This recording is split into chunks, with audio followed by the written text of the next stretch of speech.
Aloana kosa ny fanaovana tsinotsinona azy ireo dia fantatra izao fa anamafy ny fitokoana ireo sindika ny mpampianatra malagasy manerana ny nosy. Efa nanomboka androany moa ny hetsika teny amin'ny faritra maro. Fanampanazavana no arantsika ato anatin'ity sary manaraka ity.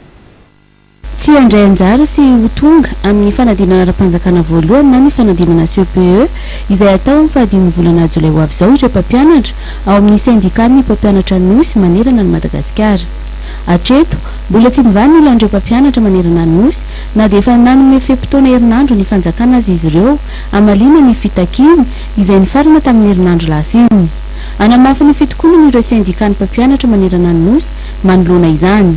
Nanomboka androany nanao hetsika ireo sindikan'ny mpampianatra rehetra tany amin'ny faritra izay niala teo amin'ny kianjan'ny 90 ariary nikisaka teny amin'ny toerana nisy ny ministera ny teti-bola sy ny fitantanam-bola any amin'ireo faritra maro.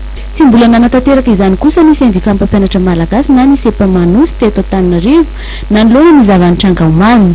Mbola tsy fantatra araka izany na rapitso na amin'ny alarobia no hanomboka izy ireo raha ny fanazavana nentin'ny Arsène Ratolojanahary, filoha nasionaly ny sepa-manosy.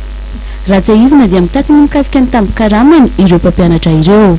Ary efa nisy ny filanjana sora-bavety no tanterahan'izy ireo nanoloana ny ministera ny teti-bola sy ny fitantanam-bola. Nisy ihany koa ny fifanantonana saingy tsy nahatapa-kevitra ny teo amin'ny ministera ny teti-bola raha ny fanazavana ireo mpikambana amin'ny sindika.